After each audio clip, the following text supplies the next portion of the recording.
Hello there, everybody. Welcome back to the LJL Officially Unofficials coverage of the LJL Academy final. We saw V3 pick up their win versus CGA Academy in that game one. Now, recollect, looking forward to game two, is there anything that we want to see different from either of these sides?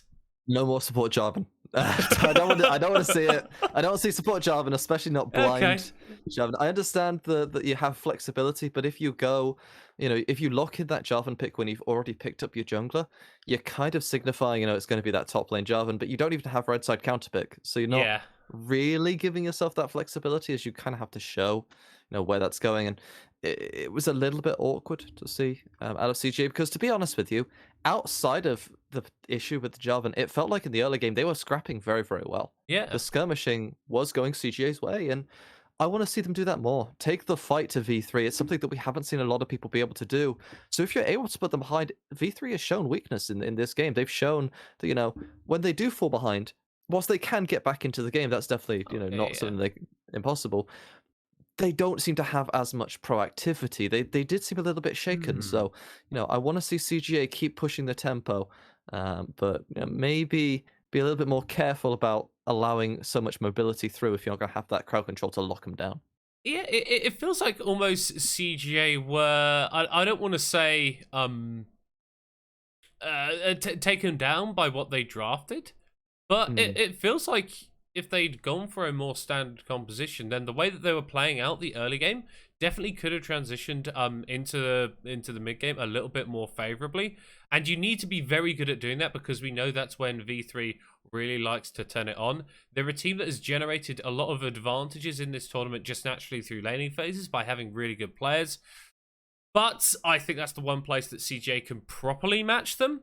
It's in that mid game when they start shot calling around objectives, going for excellent fights. That's when they really turn on. So I think if CGA opt for something a little bit more standard, then they can test in the early game, and they're actually able to come out on top once we get to the sort of 20-25 minute mark. Yeah, CGA did exactly show that, right? They showed that they could do it in the early game. I mean, Kaito had a really solid game here in terms of on that Syndra. Looked really strong overall, and I kind of would like to see, I know it's a little bit of a reach, but to see the Ezreal ban come through just in this game, because, when we look at the stats purely, Marble has kind of got an unbelievable KD, so allowing him even more safety to deal more damage conveniently, kind of awkward. And I feel like if this wasn't an Ezreal pick, literally any other AD carry, and this, CGA composition suddenly just comes through.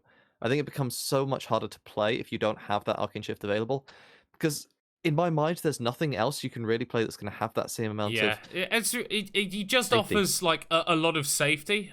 We are going to be getting into the pick and ban phase very shortly, which means we are throwing to our esteemed casters, Counterfeit and Marswan. Take it away. Thank you, Middlecott and Recollect. It's been fascinating to hear you guys' point of view. I think we are going to go nearly straight away across to that pick and ban to see if they followed your suggestions. V3, apparently, they have taken up the gauntlet thrown down by Primo. They're going to be bringing out the Jarvan themselves. First pick. Just as long as that is either jungle or vaguely top lane, I'm okay with it. Just don't do support again. I completely concur with Recollect. Don't do that. Don't do that to me. Don't do it. Other thing of note, LeBlanc is still up. Galio was banned instead this time by CGA, so they're like trying to force Yu-Gi-Oh onto other good champions that he's not allowed to play, though he can definitely repeat this LeBlanc if he wanted to. Ashe is also still open. Still a lot of important champions. That Xin Zhao that we've seen in the past. I'm just very surprised that we went B1 J4. Yeah, I'm excited to see, I guess sort of obliquely following the advice that we've seen you handed out before to take the safety away from Marble. As we noted before, Marble, incredibly safe player so far in the league. This time they'll be bringing out someone with a little less mobility, but certainly plenty of punch. It's the Aphelios. And this is where you can just pick a Thresh here and you have the safest, one of the most like honestly one of the best lanes in all of League of Legends at this moment in time. I still think Thresh is absurd combo, and hey, if you want to play something else, you could play like a Braum or something. You could play Leona still. I just named 3 supports. Why do you think I named 3 supports? Because CGA can ban 2, pick 1, and V3 start actually going into more of the less than ideal, but still can work for that scenario. Obviously, Rakan is still up, and they had a fantastic Rakan game, did Hatel. So there's still options. Yeah, I mean, absolutely. We'll just have to see what they're going for here. So we're back on the... I was just checking. So the Syndra wasn't banned. The Kaito is back on that Zoe again. I know that was something you were hoping not to see before, but it's back in the game now. I'm okay. I'm okay with him doing it. He played one game that's not Zoe. I think that's all I can really ask for. All right. Well, at least as far as the bans go, from a Crest, a gaming act, they have taken away that Thresh you're noting as a great partner for the Aphelios. Whereas for V3, it looks like they're going to be trying to hit up some top lane potential by taking away the Silas. Yeah, Silas is a little surprising, but Washide actually has played a lot of games on that in the past, so we'll have to wait and see, because obviously this Jarvan could go top lane, it could also go into the jungle. There's a lot of flexibility at the moment in time between how these players do play. Obviously, his Kennen's still open. They have oh my god, CGA, am I actually in your coach's head at the moment? That's kind of weird at the moment. I didn't expect to actually go like that. If they go for the Leona first pick, I'm going to be a little bit wild. It's not great though with an Ezreal, so I'd like something poke worthy. That's why the Karma just got taken. Washide's Kennen 100% still up. That Camille has been banned away, but Gnar is still on the table. There's a lot of options, and the reason I keep saying top lane Jarvan is because Washide was that player that did it. Leona picked up. Oh my god, I'm actually on it today. Hey, there we go. You called it, and it comes true. So we've got the engaged power of the Leona down the bottom lane. But bear in mind, we have no Thresh. We have no Braum. V3 will have to find some other partners there for the Aphelios to try and keep them safe, as Kennen Banner in the previous game joins V3's lineup. What are they going to pick? Come on, Lexi, you can do this. If I can figure this out before they pick it. They're going to go Rakan. I don't like it, but that's what they're going to do. Yeah! I don't like it. I don't like it. See, that's the best way to predict. If you predict something which you don't want to have happen, then you're either right or you're happy. You can never be both. I mean, the only good thing about it is it does help. Yeah, okay, wow. Okay, I'm actually kind of cracked for these last 4 rotation picks. Gnar I also mentioned earlier, so I mean, yeah, has an even matchup against Kennen. Team fight gets really interesting. V3 are going all in on winning team fights, and that Unica is going to pop off on this J4 very early game, so he actually gets some tanky stats. And is that front line that Primo wasn't in the previous game? So if V3 are going for team fights, it seems like it's, kind of broadly the same sort of thing that they were going for before in terms of running down at Crest Gaming Act. It felt like Crest didn't have any kind of real answer to that before. From what we've got now, is that any different in game number 2 of our finals? Sorry, what was that counterfeit? So V3 were really running down Crest in game number 1. Yes. Do you see that happening the same way in game 2? More so, even more so than we saw previously. And you have to think about some of the picks that they've got for that scenario. They've got a Kennen, right? They just want to be finding a flank and then just doing a 2, 3, 4, 5-man ultimate, right? They've got J4, flag and drag, literally the definition of like dive with that Cataclysm.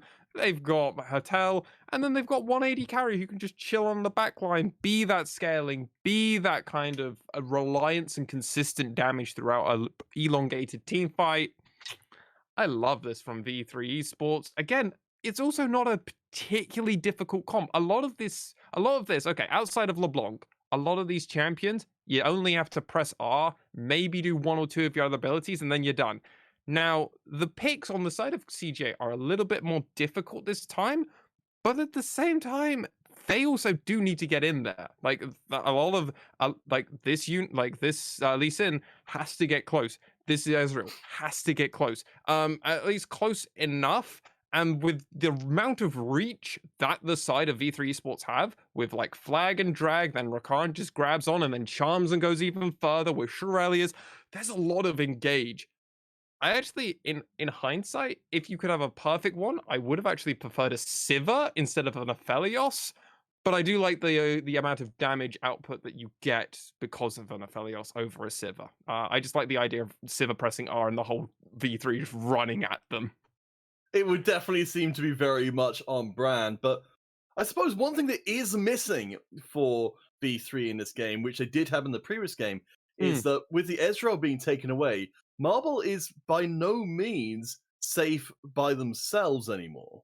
Yeah, absolutely. And I didn't quite catch their summoner spell, so I would be interested to know that one. Obviously, I'm hopeful for a cleanse, because against something like a Zoe, Sleepy Trouble Bubble, a Leona Q, even Meganar, if it does happen to get you, you want to be able to just cleanse and just get out.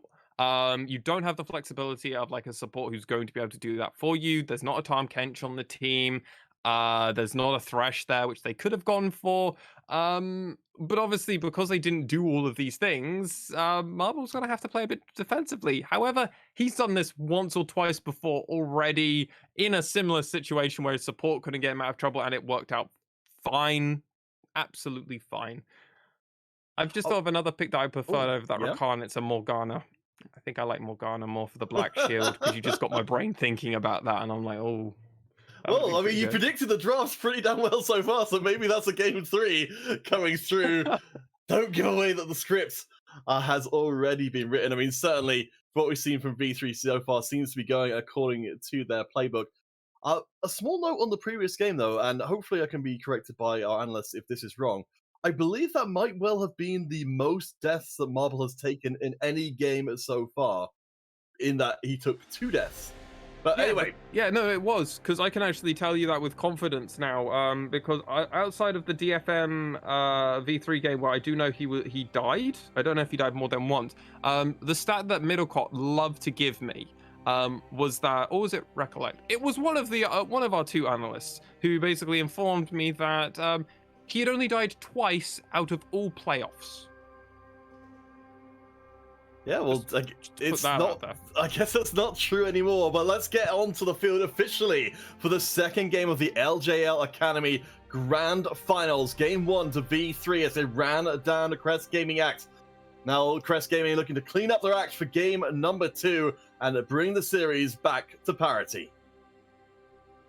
With this, we just get to have our standard laning phase that we get from everybody here on the table. Nothing too exciting from a lot of these rune choices. The only one that I do think is the most interesting one, and honestly the only one worth of note, is Marble that decided to go for Lethal Tempo instead of Conqueror. Conqueror is almost always universally just taken on Aphelios. I'm trying to figure out why this Lethal Temple was picked, and I'm guessing it's a very similar reason that I've said in the past. When you have a Jarvan on your team and your attack speed can start going absolutely sicko mode, it doesn't matter if you can get Conqueror stacks. Why don't you just break the attack limiter and just destroy everybody? I mean, I get it. I think that's the reason. I don't think it's a great reason, but he's going for that longsword standard build that we go for on the Flag and Drag. Unica coming in onto Kaito. We can see the low mobility of the Zoe pick. Gonna be abused instantly. First blood 2 minutes in. That's gonna be a disappointing start for the Crest Gaming Act fans. He wouldn't have done that on Syndra. It wouldn't have happened on Syndra. I guarantee you, as we come into this replay, it's because he can just jump forward. I know Kaito on Syndra. He doesn't do that. Also, by the way, may I just say, Unico dodging, grabbing that paddle star as well, because then Jarvan can go off and do a full clear afterwards. Like, really small things here, but just well played. Like, Unico just knows that he should be taking that paddle star instead of his mid laner, because guess what? You want UGO to use all their mana. You want them to absolutely destroy this lane state for Kaito. Run back, recall back, and then go straight back out. That's freaking fantastic. 1 kill in 2 minutes in. It's like we're in a V3 game. Good thing we are. It does seem to be much more informed from what we saw from before. Definitely like we were saying with Unica supporting their mid lane. It's down the bottom of the lane. Chico getting in pretty aggressively here, but struggling to get through the shields. Primo actually falling back and gets taken out at the end. It's going to be that Chico is close to dying as well. It's another kill in. The entirety of V3 pick up 2nd and 3rd blood in the bottom lane duo. Middlecott, this is for you. It's Marble time. Boo, boo. I mean, I had to do it. Like, what a performance from this bot lane. 3 kills now for the side of V3 Esports. One of it done through that mid-jungle duo. And then in the 2v2, Marble and Hatel claim victory over their enemies who gave them a few difficulties in that early game in the first one. Oh my gosh. I mean, as the... For now, we don't want that. Oh, hold on a second, Finica. Unica in a little bit of trouble here, but Finui is maybe overstepping their bounds. Does take the heal from their mid lane as Unica goes pretty low. The flash forward. Unica is going to be followed up on, but Hetel comes in from out of nowhere. Nice roam from the V3 support. Watch days coming around. The catch across the wall as Kaito is caught in the bush. Will be going back, so I think it's ultimately not going to be a kill. Though Kaito is actually being chased into V3 territory, so this doesn't end well for them. As I don't really know what they're going for here. Just trying to maybe waste Hetel's time because they're sure as heck not getting out of there. No, absolutely. I'm just as perplexed as you. I guess the idea was like, oh, I'm going to try and waste time and die to the support. Rakan's a champion that's actually okay with getting some gold on. Like, you're not actually too sad about that. If you get your Shirelias on like really early on to a Rakan, you're just going to be like, I press ult, I press Shirelias, and they die.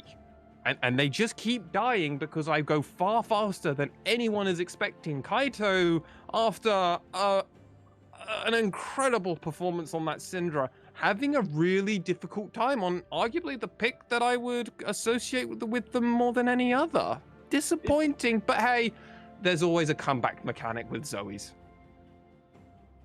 I have to admit, no, I'd like to hear more about this. I'm not a Zoe player myself, so... What are we looking for from here, Kaito, despite having this very, very rough early game? Go back to laning phase and don't do anything for the next 20 minutes and just scale. All right, that's the play. You just chill out. You got caught out with your trousers down a few times now. It's okay. You tried to do something, it didn't work out. Let's just chill out a little bit, Kaito, because if Yu-Gi-Oh gets to absolutely pop off on a LeBlanc, we might have difficulties. Now, the thing that we do want to make note of, the laning phase it actually is, Kaito doing a fantastic job at farming at the moment. Yu-Gi-Oh, because of how this weird laning phase has been, when they went for that play on Funawi, and Unico got caught out, the wave was actually coming into Yu-Gi-Oh at that moment in time, so we ended up missing about a full wave and a half of CS, which Kaito kind of got to just kind of throw away into a turret and then walk off. Now, didn't get a turret play, he actually died out of at the end of that play, but Yu-Gi-Oh didn't get an assist either. So it's kind of a weird spot. It's why Kaito is currently ahead in the CS department, but only just got 6, even though Yu-Gi-Oh is ahead in the experience department. So we've got this weird, awkward kind of play state at the moment, but Kaito needs to just chill out for a moment, start farming and or continue farming, and hopefully just wait out and get some power. So if you're V3 here, you've got you've got this early advantage. You're up now to over 2,000 golden lead. What are you looking to do here to to go back to the V3 song sheet to really press this early advantage? Doing exactly what they're currently doing. Rotate for this dragon, make sure we can get the herald when it spawns at 30 seconds. We're taking this ocean dragon not too long after it spawned either. And I think this is, honestly, this is what V3 normally do. This is how they win a lot of their games. They just go, okay, we've got an early advantage. We got a solo kill at 3 minutes. We got a few kills done on bot side. We're always going to have prio now. Guys, let's get every mutual objective and just force our enemy team, whoever they are, off of everything else because they know they're behind and that they can't face check us at this moment in time. Herald's coming up in 3 seconds. I would not be too surprised if Unico is going for a clear reset and then rotating for that. And guess what? If Funawi wants to fight him, they have to be worried that Yu-Gi-Oh could come out at any moment. And if they haven't got Hatel, vision on Hatel, that they might have to be a little bit more worried. Oh. Hey, if that was an Aphelios that he was running there, they would have been in a heck of a lot more trouble. Oh, he would have been, yeah. Okay, so you mentioned for Kaito that you'd like to see them really sit back in this game and try and run this out to a lot, to be a 20 longer minutes. game. 20 minutes. Like, at least the next 12 minutes. Just farm up, get your mythic. Don't do anything stupid, please. Is this the case for the rest of Crest Gaming Acts as well? No, Funawi is playing an early game champion. Ah. Oh, well, speaking of early game and early game kills, Kaito gets run over again. Hetel will take, I believe that's their third kill so far in this game. Crest Gamiac trying to recall here. They will be able to, I think, maybe take the passage out. No, nice use of the Dragon's Kick away. We've got Washide coming in. Primo, I don't think has got any way out here. They're going to be caught between a rock and a hard place. V3 grab kill number 6, trying to buy time for Funui to escape out. They do manage to do it, so it could have been worse. You ever heard the expression, when things go bad to worse? I mean, I feel like that sums up Crest Gaming Act perfectly in this spot as we come into this replay, and this is just Hetel going flash, max range, knock up, charmed into it, and there's just no escape. You're a Zoe. Like, what are you meant to do? He could have flashed away, but I think personally that would have just been blowing the flash. And oh, actually, there's one thing I have noticed that's a little different. It's for kill pressure, which definitely hasn't worked out for the player in question, and it's what Kaito went for runes. He went for Electrocute, which isn't unknown at all. It's actually very common on Zoes.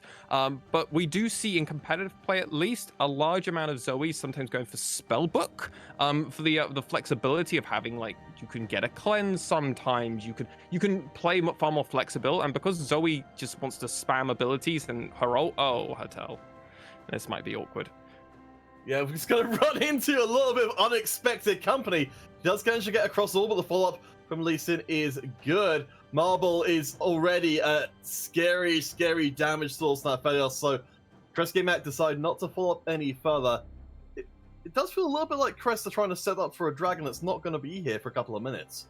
Absolutely. I love your point that you made about Marble, and then the fact is, yeah, this dragon's going to be coming up, and V3 have all the control at the moment. Marble so far ahead of his enemy. He's already 1k up over Chico at this moment in time, and this well and truly is Marble time, even with that trouble bubble probably gonna land on. Yeah, that's how that goes. Kaito will get a little help from their friends this time, as they will not get ganked. Instead, it's going to be the nice insect play. Momo picks up the kill. Crest Gamiac finally find their first kill 11 minutes in.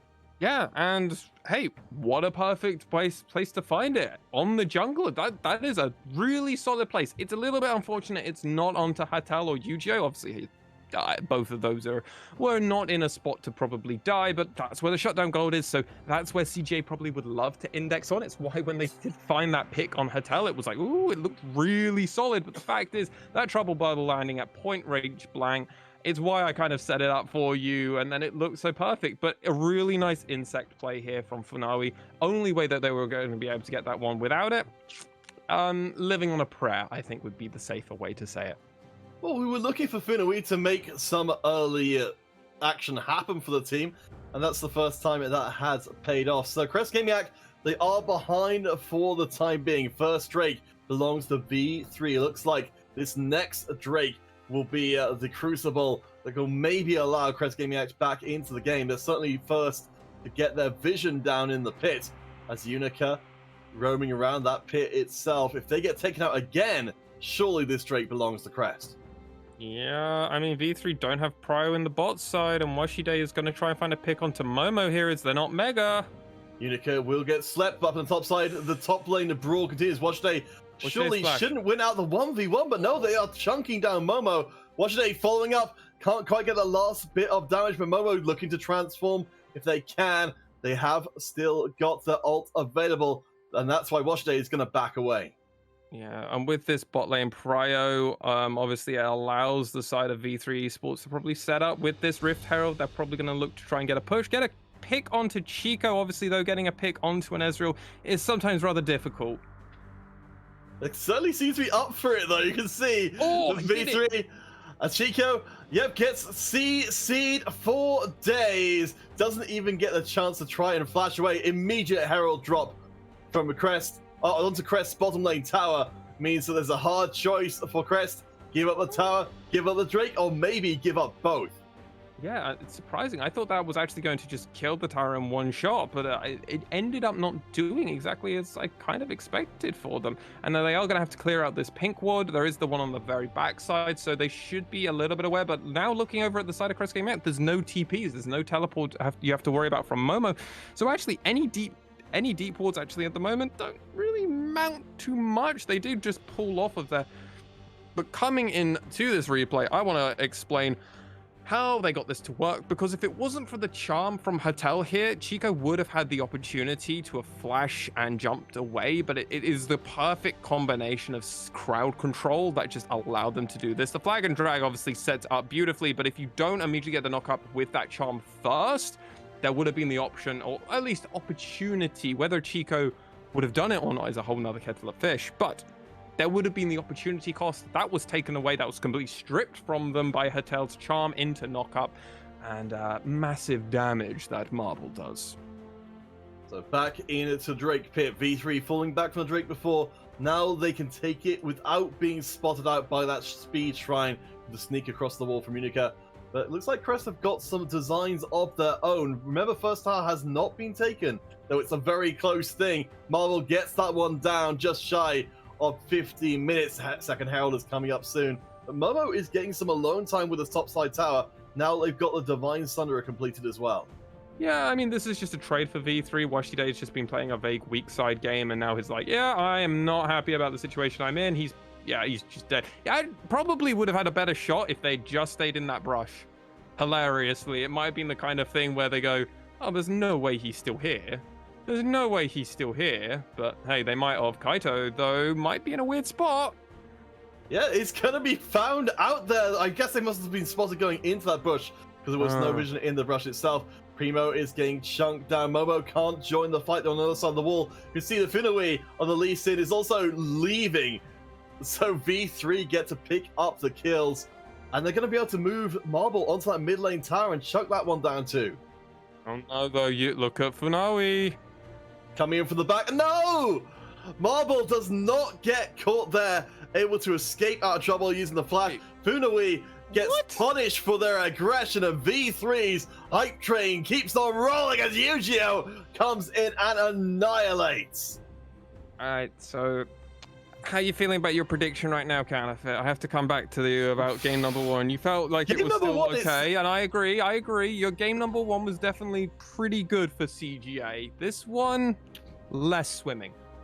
I mean, yes, you took the words out of my mouth there, Swan. It's tricky, ideal, isn't it? Because I would prefer to have seen game two go better for Crest Gaming, so we could be trending in a positive direction, as opposed to now where it seems like Crest Gaming, everything good that happened for them in game one seems to have evaporated, and we're back to the hyper dominant V3 of old, even with an arguably better Crest Gaming draft. I would agree, absolutely. This is a far superior draft for CGA, especially compared to that. Their support actually does something.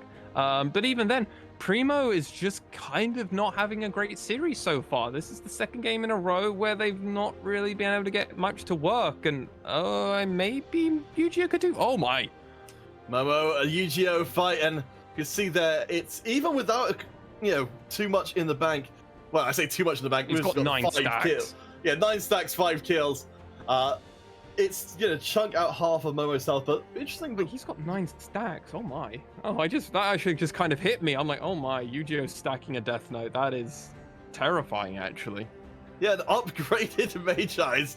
That's a statement of intent. Yu-Gi-Oh says, I'm not going to die this game, and I'm just gonna roll over the whole of Crest Gaming Act. Unica, don't do anything stupid. Oh, okay.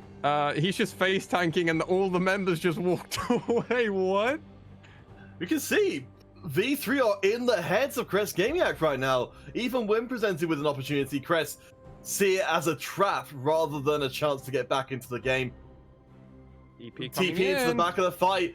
Crest Gaming Act in major trouble. Chico has nowhere to go but the grave as Primo flees, leaving their AD carry to burn.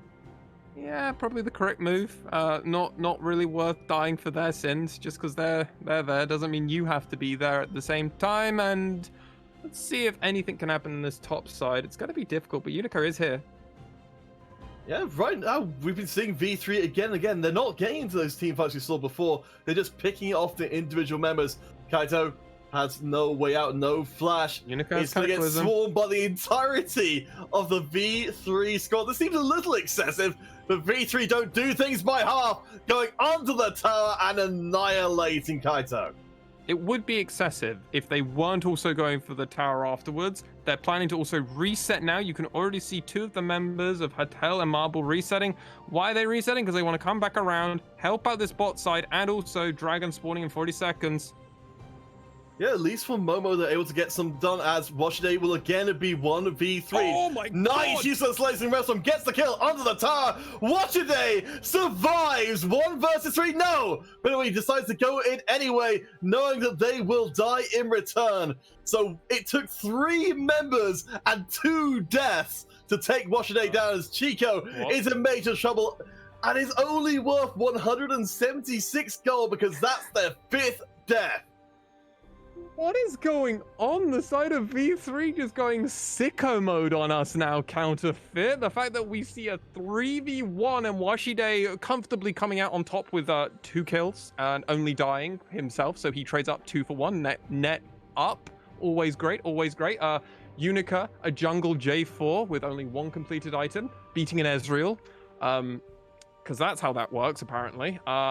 Just so much happening on the side of V3 Esports, and you can just feel that this game's momentum is going, all right, we're ramping up. We are ramping up now if you're V3 and you want to get this win. They are going to try and help the Dragon. Yeah, just add a few hundred health. Thank you, Chico. It's much appreciated. Now, important note, there is a Baron up. V3 should probably look at it. Should absolutely look at it, because how can you keep pumping the tempo even further? Well, Baron's pretty good at that. So 8k in the advantage at 20 minutes time. It feels a little bit like Swan from that first game, which was relatively even. The V3 maybe came into this finals, I think, as everyone else expected to be, expecting to be extremely dominant, and having that first game ran as long as it did, 39 minutes long, seems to have really awakened a fire in V3 to start making sure that they come out of this finals looking as dominant as they have been all league long. Looks like Momo's probably dead here as well, but we won't worry too much about that one. But Funawi, oh wait, Funawi.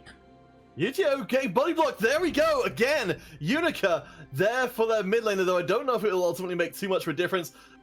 Yujio goes down, that's a huge amount of shutdown gold. There is no Dragon available, as this could be the fight for CGA. True Shot Barrage hits across the squad, doesn't do the damage it was doing in the previous game. Marble is still an absolute legend as Rakan drops down. Marble, could they actually drop here? Primo is almost dead. Marble still stands a statue amongst the rest of Crest Gaming. They are a god, and they are here to claim their throne. Unica, though, hunting. Kaito, lurking. We've seen this one before. This time, though, I think Kaito might be okay. No, of course they won't be. Washide coming in from the back, stealing away the flash. Oh my gosh. I mean, this game is beyond ridiculous, Swan. Oh, I mean, I think Marble has quietly put their resume out there for maybe my #1 player. I don't know. I'm gonna have to think about this afterwards. I don't think there's anything quiet about a KTA like this. Are they the best talent in Academy right now? It's with plays like this where they are quietly zoning, just trying to understand the best location, trying to find the good angles. And the fact is, this looks like, oh, okay, that's pretty unfortunate. You're trading 1 for 1. Oh no, it's now negative trade. Fact is, he's in the middle of 4 members of the enemy team. The enemy team are like, yeah, no, we don't beat Marble. We don't beat him. He gets a double kill, actually nullifying his team's cause. And then oh wait, they later up burn flash for a Kaito as well. Like, it actually becomes a net win in a situation where they have a numbers disadvantage, in a scenario where they shouldn't be winning, but they're just that good. At V3, they've shown us again and again they know exactly what to do with the lead as they make the catch and deletion onto Primo. I mean, it kind of goes without saying at this point, that all future objectives seem to firmly belong to V3. They've got a chance to go back for an early Baron. Chico is lurking around, maybe hoping beyond hope to go for that 2% chance that they can steal away the Baron by hook or by crook. I mean, you've got to go for it with Zoe Paddle Stars. You've always got an option of it, but you've got to you're going to have to face tank. And the problem is you're against Rakan, you're against a LeBlanc, and these are the champions that always want to try and find a flank. Oh, well, by the way, you've also got a Kennen. So you're dealing with a lot of champions who are very adept at doing this kind of thing. It's going in for the Baron. True Shot Barrage takes down to 700. There's no steal. But bear in mind, while the Baron is taken at 24 minutes, Momo's been working that bot side tower. So Crest Gaming Act, they get something back, even if the gold lead is pretty ridiculous still. Yeah, Momo is playing the side lane king champion. I wish Momo was honestly on something that could really play like hard carry side lane. Something along the lines of like a Fiora, a Jax, a Camille even. And I know they do play Camille, but Washide is going to be in an awkward spot here. Let's try it over again. Washide, who got 2 kills at the last one, goes in again, locks themselves in place, and V3 this time are here to make sure it's not even a 2-for-1. It's going to be a massacre. It's a 3-for-0, and Washide, you can't...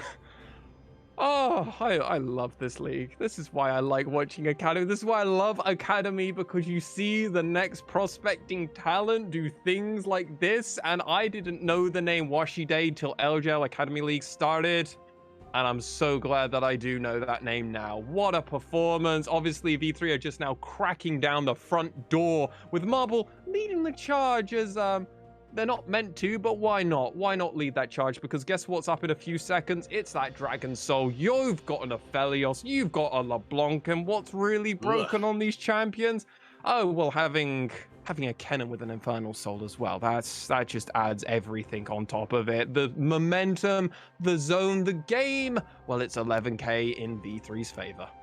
Every one of these games is, as we've talked about before, effectively a job application coming in from all of these teams. And right now, V3 seem like they're garnishing their resume with just these ridiculous stats they're generating here in this game. So the inhibitor down in the mid lane. You mentioned the Inferno Soul coming in to pump up this already ludicrous Yu-Gi-Oh! And Marble damage. 8 and 7 kills respectively, and only a single kill between the two of them. A single death between the two of them. What a performance. Like, there is just so much that is promising to see from all these members, in particular from the side of V3. Now, they do still need to close this game out. We need to see how they're going to do that, because we haven't... Well, they need to do that, but Kaito might be an interesting spot. You don't beat Yu-Gi-Oh! In a 1v1, do you? We'll find out the hard way, I suppose. Earth-shattering kaboom. Yu-Gi-Oh! Gets taken down to almost dead.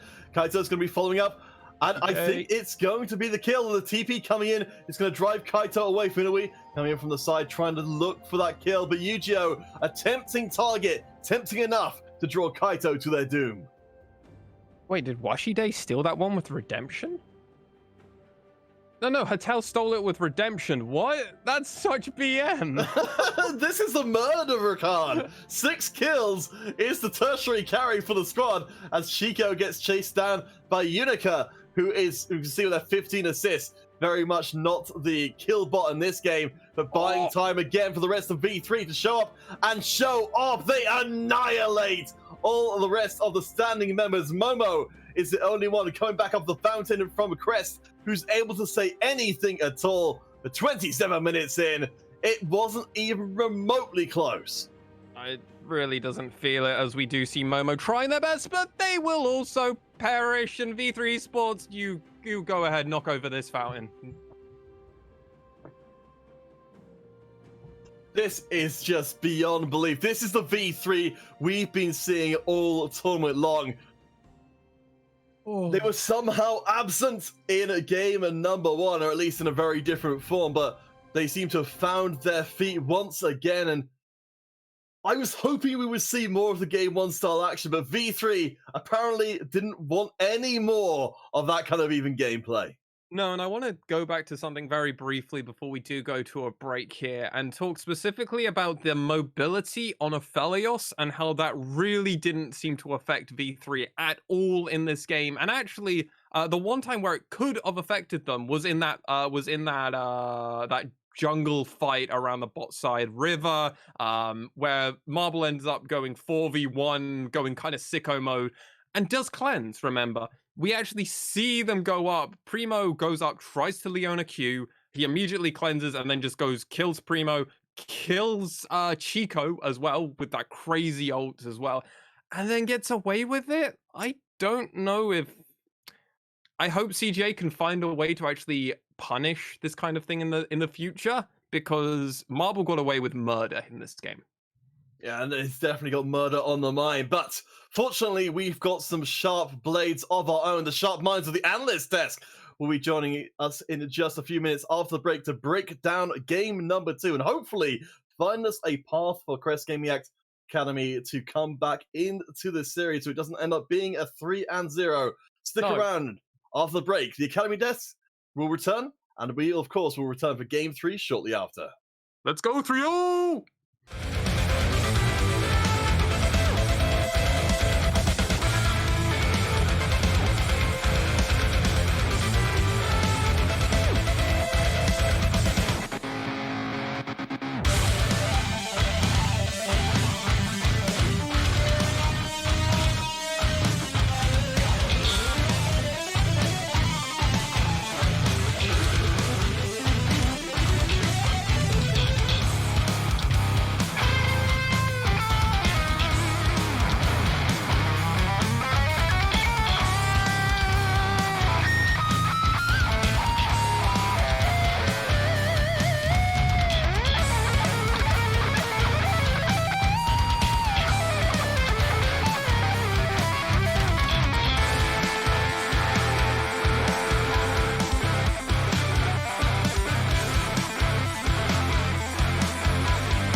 Hello there, everyone. Welcome back to the analyst desk for the LJL officially unofficials coverage of the LJL Academy final.